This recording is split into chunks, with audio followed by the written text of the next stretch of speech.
Então essa briga de começar a abrir para o comércio, é um risco que eu corro, porque se agravar, vem para o meu colo. Tudo agora é pandemia. Tem que acabar com esse negócio, pô. Lamento os mortos, lamento. Todos nós vamos morrer um dia, aqui todo mundo vai morrer. Não adianta fugir disso, fugir da realidade. Tem que deixar de ser um país de maricas. Em nenhum momento da pandemia, o Brasil registrou tantas mortes quanto hoje. Foram 1.582 nas últimas 24 horas. Já são 251.661 vítimas da Covid. De ontem para hoje foram registrados 67.878 novos casos. O total é de 10.393.886. O país tem média de 52.177 novos casos por dia, 15% a mais do que 14 dias atrás. A média de mortes bateu recorde pelo segundo dia seguido. São, em média, 1.150 mortes por dia, aumento de 8% em 2 semanas. Esse é, agora, o pior momento da pandemia. A primeira dose foi aplicada até hoje em 6.338.137 pessoas.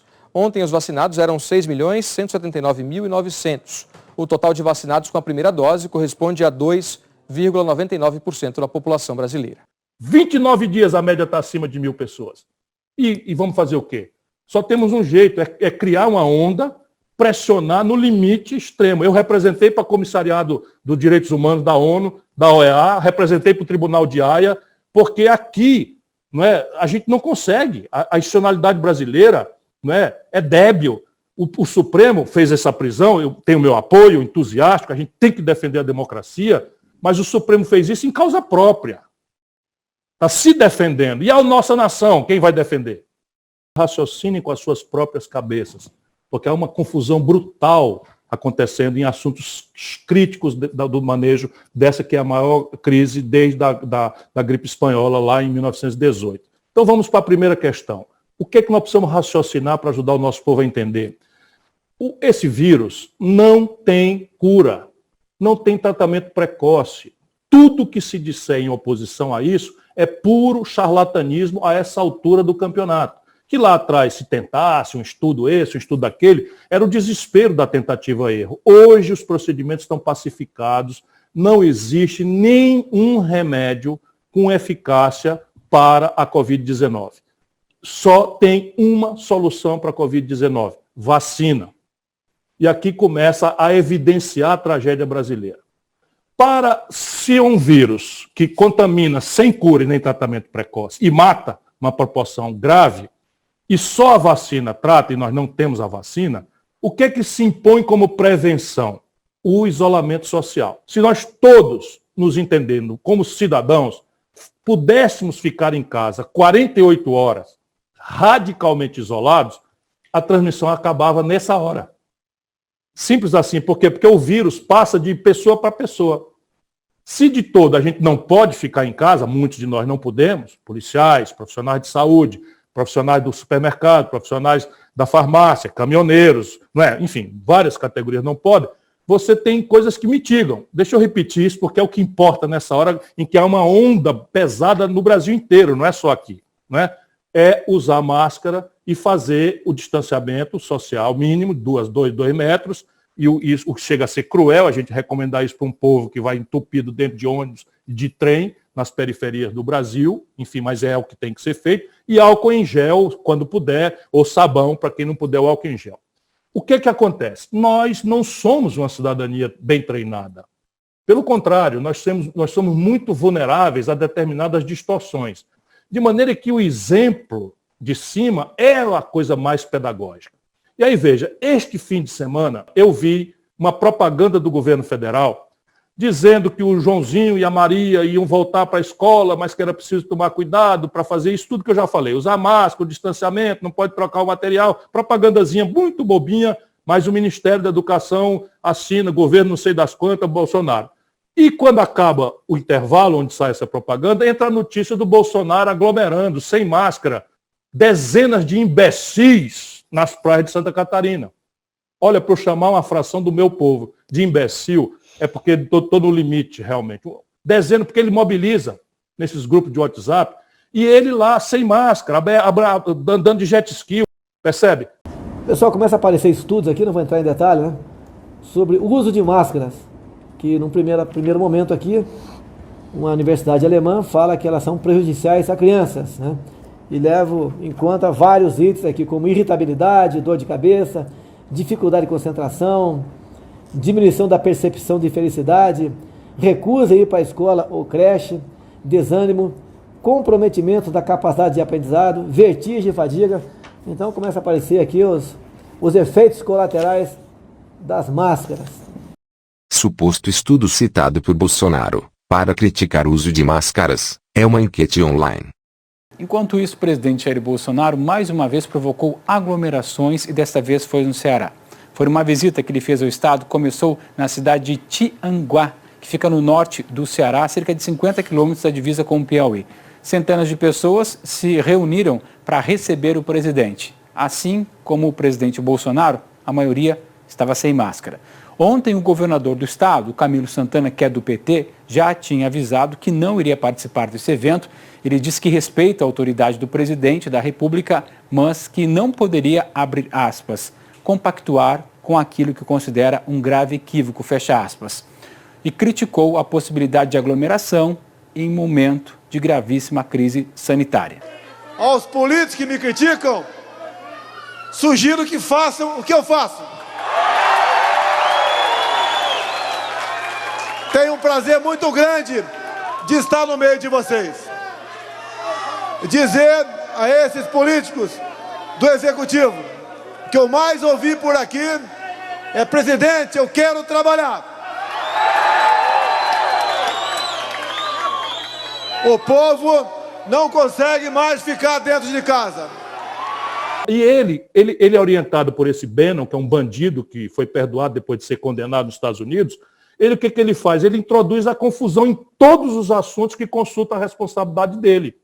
Então veja, o que ele diz? Tem uma crise econômica, a culpa é do governador. Ou seja, o governador que está salvando vidas, o governador como o do Ceará, que teve que fazer praticamente contrabando de testes, não foi contrabando propriamente, porque nós trouxemos, enfim, mas nós tivemos que contratar, Vila, um avião da Etiópia para fugir do sequestro de respiradores, EPIs e testes para Covid lá atrás, porque os canalhas que nos governam, Bolsonaro e esse Palerma, que é general, esse cara é um Palerma, é um analfabeto de pai e mãe, é um idiota completo e canalha, sabe? O Bolsonaro mandou e ele cumpriu, foi lá para Manaus determinar a desova de cloroquina comprada com 6 vezes o preço superfaturado. Tudo que eu estou lhe dizendo eu posso provar. Tudo com documentos. 6 vezes o preço. Está tudo estragando. Nós temos 60, sei lá, milhões não sei o número, 6 ou 60, mas milhões de testes próximo de vencimento. Vão vencer, vão caducar, não presta mais. E tudo que nós precisamos fazer para ordenar o isolamento social e atenuar o efeito econômico é testar em massa. Compreende o que eu estou dizendo? Então, é um desastre completo. Não tem saída para essa pandemia. Não existe tratamento. Né? E o isolamento social tem limites, porque muita gente não pode ficar, você imagina. Aí fica um empresário do dinheiro querendo que volte, não sei o que e tal, mas o empregado dele vai pulhar dentro de ônibus, dentro de trem, para ir trabalhar e se contaminar e levar para casa o germe, matar a vozinha, matar a mãe. Portanto, nós só temos uma saída: vacina em massa. O que está acontecendo? Você pode ir pelos caminhos naturais, e o Bolsonaro torpedeou todos os caminhos naturais. O primeiro caminho natural, ali em agosto, eu vou repetir, estavam se oferecendo aos países para planejar a escala de produção, quantas doses eles queriam, para entregar em dezembro, para entregar em janeiro, para entregar em fevereiro, porque 7 bilhões de pessoas precisam ser vacinadas no planeta Terra. Então, desta feita, o problema de planejar era crítico. Bolsonaro não respondeu.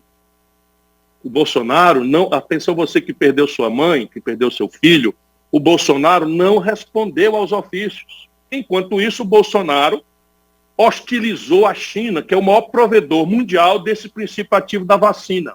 Hostilizou de nada, de graça. agredindo, insultando de graça. Ela é a maior parceira comercial do Brasil no mundo. Graças à China, nós temos um superávit de algo ao redor de 40 bilhões de dólares por ano, sem o que nós tínhamos simplesmente nem mais o agronegócio sustentaria no Brasil. Ele escolheu, em nome de quê? Vassalagem, vendilhão da pátria ao Trump, só fazendo serviço sujo, e quem paga o pato? A China simplesmente botou o Brasil no fim da fila. Aí a matéria-prima que vem de lá, o Brasil entrou no fim da fila e está vindo a conta-gotas. Hoje, de ontem para hoje, chegaram da Índia, que é o outro grande provedor, que ele também hostilizou, neste assunto que você lembrou. Houve uma reunião da Organização Mundial de Saúde e a Índia propôs que os países se reunissem para quebrar a patente e podiam dali sair uma indenização aos laboratórios, né? Podiam indenizar, não tinha problema nenhum, mas para quê? Para poder replicar essa vacina no mundo inteiro com a velocidade que ela de salvar vidas.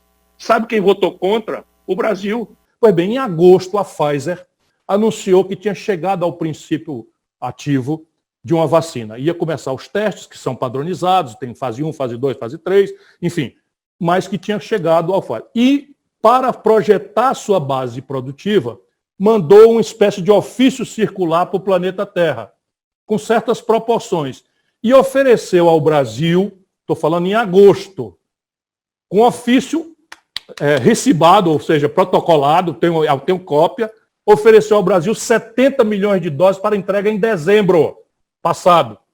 Sabe o que aconteceu? O governo Bolsonaro não respondeu ao ofício. Data na qual o Bolsonaro estava pondo em dúvida a necessidade de vacinação e chegando a dizer, para atingir a camada popular mais sofrida, que não sabia se a pessoa tomando uma vacina dessa ia virar um jacaré. Eu não vou tomar. Alguns falam que estou dando um péssimo exemplo. Ô, imbecil, se você virar um jacaré, é problema de você, pô. Se nascer barba em alguma mulher aí, ou algum homem começar a falar fino, eles não têm nada a ver com isso. Este canalha que está na presidência da República disse isso. Não há outra palavra. Eu não quero ser elegante, eu sei ser elegante, mas com esse homem nós temos que encará-lo de frente. Ele disse, e aqui, entre nós letrados, parece uma metáfora, né, que apenas agudiza a insegurança em relação à vacina, mas no povão, que eu conheço bem, as pessoas ficaram apavoradas. Aí inventa que vê um chip chinês, esses grupos de WhatsApp que ele comanda, né, que vê um chip que vão alterar a constituição genética das pessoas, de maneira, Vila, que um país que está acostumado a ser vacinado em massa, nós recebemos prêmio mundial por erradicar a poliomielite, por exemplares campanhas de vacinação, em que nós chegamos a 98%, 97% da população. Eu era governador do Ceará, quando participei dessa premiação, recebi meu quinhão desse prêmio. Este canalha parou de vacinar de sarampo. Voltou o sarampo epidemicamente, e agora na pandemia, nós vamos simplesmente garantido ser o segundo lugar do mundo em mortandade.